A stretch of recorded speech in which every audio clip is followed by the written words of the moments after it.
What is going on, guys? This is Daniel, and the Cavs have been a mixed bag to start the season, but I really like how they're using Kyle Korver in their offense nonetheless, and when he's on the floor, he's an integral part of their offense. The Cavs have been 15.3 points per possession better per 100 possessions with Korver on the court versus when he's off the court.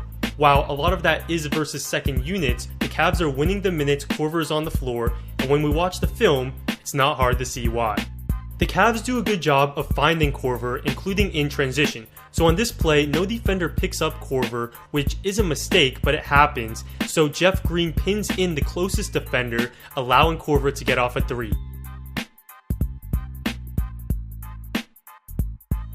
Actively trying to get the ball to any shooter is important, and this is a good example. As the second Tristan Thompson crosses half court, he notices no one has picked up Korver, so he sets his screen trying to free him up, and then Korver does a nice job of reading the right side of the floor is completely open, so he cuts to that open area, and he also cuts there because Tristan Thompson turns that screen into a bit of a flare screen, so Korver cuts the open spot and gets the open three. Before I get to how Korver is utilized in the half court, I must go over the top block defensive strategy, which is a very common strategy to defend pin downs. On this play, the Cavs are on defense, and the Knicks will run Courtney Lee off a pin down, and to defend it, Korver will use the top block defensive strategy where he'll position himself to deny Lee's path to using that pin down. Fry sags a bit to defend the backdoor cut, and they stop that pin down from occurring. Okay, back to Korver, and in early offense, occasionally the Cavs will set a pin down for him to try to get an open shot for him. Here he comes off the pin down, and while he's not open, notice how when he passes it off, he keeps on moving. Here, it's by setting a ball screen for LeBron, and LeBron goes away from the screen and dishes out to Fry for the three. Here it's Love who sets the pin down, and the defense performs top lock. Jason Terry will get in position between Korver and Love to prevent that path, but the good news is Korver has a counter. He sets a screen on John Henson, Love's man, allowing Love to pop out to the three-point line, though here Terry does a nice job of realizing what is happening and he contests Love at the last second. But that pin-in screen by Korver has worked in the past, and it's a good counter to top block. They'll use a pin down or here a double staggered screen, and Tim Hardaway tries to top lock Korver, but he doesn't quite get into position, so Korver is still able to come off the screens and hit the three. A minute later, the Cavs again run the double stagger, and this time Porzingis comes over a bit more to help on the screen, and that frees up Fry for the open three, and there's the advantage of having a stretch five. As we watch this play again, you can see the advantage of having LeBron orchestrate everything. So what he does is he points and directs Korver to curl the screen this time as he sees Fry will be open. Double stagger again, and once more Korver's gravity makes this play happen. So first off, the lane is completely open, and when Korver's coming off the double screen, that attracts the attention of both Capella and Ryan Anderson because Korver is such a threat. LeBron sees all of this and attacks the basket, and there's no help. The Cavs will also utilize Korver off of this sideline out of bounds play, and it's a simple one. He's just coming off a pin down, and what happens is when he's not open here, he gets it, passes it, but he doesn't stay still. He sets a screen away for Love, and while this is happening, the Cavs execute a pick and roll, fine, and while LeBron rolls to the basket, he's wide open because the weak side defenders for the Celtics are so occupied with Korver's screen, and LeBron gets an easy basket. That is textbook.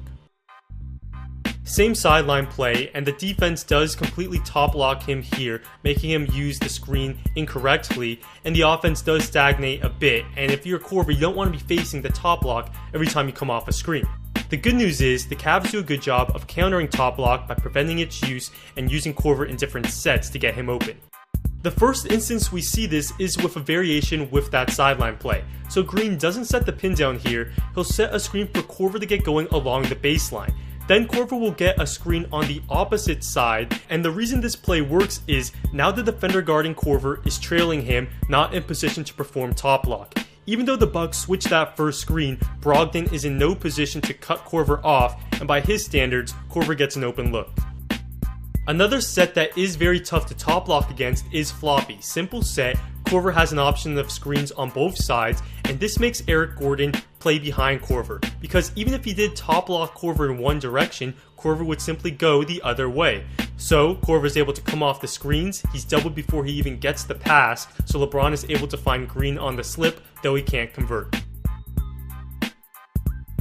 Floppy again, and when he comes off that screen and isn't open, what he does next we've seen before. So he passes it back on top, and he sets an away screen, keeping the defense active, and it completely distracts the two weak side defenders. Meanwhile, the Cavs are running a pick and roll on top, Jeff Green rolls to the basket, and he's able to get this pass and an easy dunk because the weak side defenders were dealing with a screen of their own. I also like when the Cavs use Floppy with Korver and JR together. They'll bunch together and run off separate sides, and that is very tough to defend as they're both great shooters, a little miscommunication, and it's an open three. This is a creative set. Basically, Korver will start on top and he'll run in a circle. He'll come off a double screen, and where he's really trying to score is with the single screen on the opposite side. And if you're thinking, wow, it must be really tough to chase Korver on this play, well, that's the point of it, because now there's no way Snell can top lock Korver on this final screen, and the Cavs draw a foul. The Bucks know this play is coming here, but it doesn't end up mattering. Giannis gets physical with Korver, preventing him from going the same direction, so Korver takes a different route. He goes down and then comes up on a different side for the pin down. His gravity allows Thompson to get open on the slip, and the Cavs get an easy bucket eventually.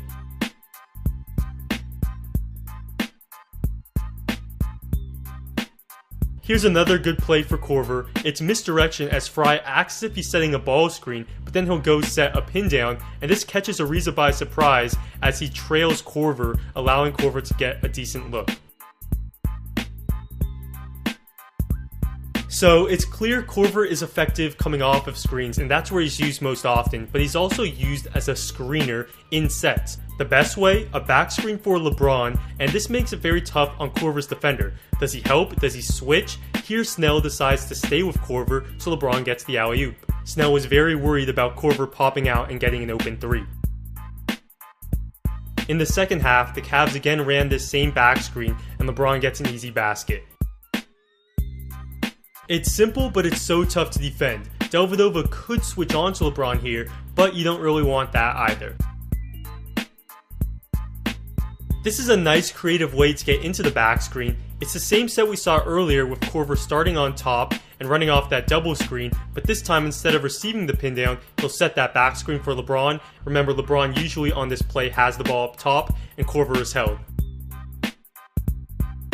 Let's briefly talk about crunch time, because if Korver has it going late in the game, then they'll try to get it to him and work the play with him. So here it's JR, Korver, and Fry screening for each other on the weak side while LeBron has it in the post. This is tough to defend, and when LeBron kicks it out, it's very tough for the defense to scramble to all these shooters without making a mistake. Give Ty Lue credit. LeBron in the post with bunch screening action with three great shooters was a good idea, and here the screening action eventually results in a foul as Korver is held while the Cavs are in the bonus. Let's go over the main points. In transition and early offense, they actively tried to get it to him and set pin-in screens for him. They have sets to counter top block so he doesn't have to face a denial every time he tries to run off a screen. Their sets flow, so when Korver isn't open, he'll pass it and then screen away, and the offense works well off of that. He's utilized frequently. He doesn't just stand in the corner, but he's involved in the offense. And Korver creates great spacing and acts as a decoy on so many of the Cavs' possessions, and I didn't even really go into the impact he has spacing-wise, and that back screen for LeBron is deadly.